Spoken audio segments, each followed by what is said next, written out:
చూద్దాం. కమలము, గులాబీ వీళ్ళిద్దరి మధ్యల పొత్తు కుదురుతదా? కుదరదా? నిజంగా వీళ్ళు పొత్తు పెట్టుకుంటారా?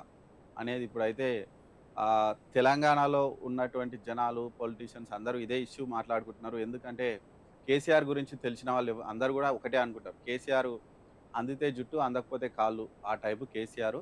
మరి ఇప్పుడు జుట్టు అందే పరిస్థితి లేదు గాబట్టి మరి కాళ్ళ బేరానికెళ్తారా? మరి బీజేపీ దగ్గరికెళ్ళి పొత్తు చర్చలు జరుగుతున్నారు. పొత్తు కోసం ఈయన తీవ్రంగా ట్రై చేస్తున్నారు. ఇంకా బీజేపీ వాళ్ళు ఒప్పుకోలేదు అన్న ఒక న్యూస్ అయితే స్ప్రెడ్ అవుతుంది. అందులో వాస్తవం అనేది ఎవరికీ తెలియదు. కాకపోతే ఈ 2 పార్టీల మధ్య పొత్తు ఉంటుందా? లేదా? అనేది ఇక్కడ బీఆర్ఎస్ వాళ్ళు మాత్రం చాలా స్ట్రాంగ్‌గా ఒత్తిడి ఇస్తున్నారట. మనం బీజేపీతో పొత్తు లేకపోతే ఇక మనల్ని రేవంత్ రెడ్డి బతకనియ్యడు. మొత్తం పార్టీని కొలాప్స్ చేస్తాడు కాబట్టి కాంగ్రెస్ పార్టీని, రేవంత్ రెడ్డిని కొంచెం మన కంట్రోల్‌లో ఉంచాలంటే బీజేపీతో పొత్తు ఖచ్చితంగా పెట్టుకోవాలని వీళ్ళైతే ఒత్తిడి చేస్తున్నట్టు మనకు వార్తలైతే వస్తున్నాయి. దానికి కేసీఆర్ గూడా ఒప్పుకున్నట్టు. కాకపోతే పైనుంచి బీజేపీ వాళ్ళే కాస్త వీళ్ళకి బ్రేకులేస్తున్నట్టు, అనవసరంగా బీఆర్ఎస్‌తో కలిసిపోతే ప్రజా వ్యతిరేకత మన మీద పడతది కాబట్టి వద్దు అని వాళ్ళు చెప్తున్నట్టు గూడా తెలుస్తుంది. ఇక్కడ లోకల్ బీజేపీ లీడర్లు గూడా అదే చెప్తున్నారు. మేము బీఆర్ఎస్‌తో కలిసే ప్రసక్తే లేదు. అదంతా కాంగ్రెస్ ఆడుతున్నటువంటి గేమ్ ప్లాన్. వాళ్ళే లీకులు ఇస్తున్నారు.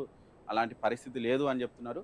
సరే ఎవరేం చెప్పినా లోపల పొత్తు చర్చలు జరుగుతున్నటువంటి మాట మాత్రము వాస్తవమని చాలామందైతే చెప్తున్నారు. అందులోనే అందరూ కన్‌ఫ్యూజన్‌లో ఉన్నారు. పొత్తుపై బీజేపీ లీడర్లు తలో మాట చెప్తున్నారట. ఎంపీలు, ఎమ్మెల్యేలు టచ్‌లో ఉన్నారని బండి సంజయ్ చెప్తున్నారట. పొత్తుపై చర్చలు జరుగుతున్నాయని రమేష్ రాథోడు వెంటనే మాట మార్చేసిన రాథోడు. రమేష్ రాథోడ్ ఏమో పొత్తు మీద చర్చలు జరుగుతున్నాయని చెప్తున్నారట. ఇక ఎంపీలు, ఎమ్మెల్యేలు అందరూ టచ్‌లో ఉన్నారు. మరి ఖచ్చితంగా ఆహ్, వాళ్ళందరిని మేము జాయిన్ చేసుకుంటామని బండి సంజయ్ గూడా చెప్పినటువంటి పరిస్థితి మనకు కనిపించింది. కలిసి పోటీ చేసే ప్రసక్తే లేదని కిషన్ రెడ్డి మేము పోటీ చేయమని చెప్తున్నాడు. బండి సంజయ్ గూడా మేము కలిసే ప్రసక్తే లేదంటున్నారు. సరే మెయిన్ లీడర్‌లయితే అది చెప్తున్నారు. కానీ రమేష్ రాథోడ్ మాత్రం ఇంకో మాట చెప్పిండంట. ఆల్రెడీ పొత్తు చర్చలు నడుస్తున్నాయి ఢిల్లీలో అని. ఇమ్మీడియేట్‌గా ఆయన మళ్ళీ మాట గూడా మార్చారట. ఇదే ఈ కన్‌ఫ్యూజనే. మొన్న ఎలక్షన్‌లప్పుడు గూడా ఈ బీజేపీకి, బీఆర్ఎస్‌కి మధ్య ఏదో ఉంది అనేది జనాల్లోకి బలంగా పోయింది. అందుకే కవితను అరెస్ట్ చేయలేదు. వాళ్ళు గూడా చూసి చూడనట్టు వదులుకుంటున్నారు. బండి సంజయ్‌ని అందుకే మార్చిర్రు అని చాలా ప్రచారం అయితే జరిగింది. ఆ ప్రచారం ఎఫెక్ట్ బీజేపీ మీద చానా గట్టిగా పడ్డది.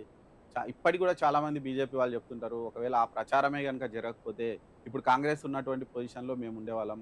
లేని పరిస్థితిలో కనీసం గవర్నమెంట్‌లో అయినా ఉండేవాళ్ళము. కనీసం 30 సీట్లన్నా మాకొచ్చేటివి. పొత్తు పెట్టుకొనైనా మేము గవర్నమెంట్‌లోకి వచ్చేవాళ్ళమని వాళ్ళు ఇప్పటికి గూడా అంటుంటారు. మళ్ళీ ఇప్పుడు గూడా అలాంటి తప్పే మరి బీజేపీ వాళ్ళు చేస్తారా? బీఆర్ఎస్‌తో కలిసి వీళ్ళు మళ్ళీ పోటీ చేసి భస్మాసుర హస్తం అంటారు గదా! వాళ్ళ చెయ్యి మీద, వాళ్ళ తల మీద వాళ్ళే అలాంటి హస్తం పెట్టుకుంటారా ఏంటి అనేది చూడాలి. వీళ్ళైతే మొత్తానికి చాలా కన్‌ఫ్యూజన్‌లో అయితే ఉన్నారు. ఆహ్, ఇక్కడ త్వరలో ఢిల్లీ కేసీఆర్. మరి కేసీఆర్ ఢిల్లీకెళ్తున్నారట. మరి కేసీఆర్ ఢిల్లీకెళ్తున్నారంటే ఖచ్చితంగా ఏదో మ్యాటర్ అయితే అయ్యుంటది. అది ఖచ్చితంగా పొత్తు కోసమే అనేటువంటి ఆహ్, విషయం అయితే బాగా ప్రచారంలో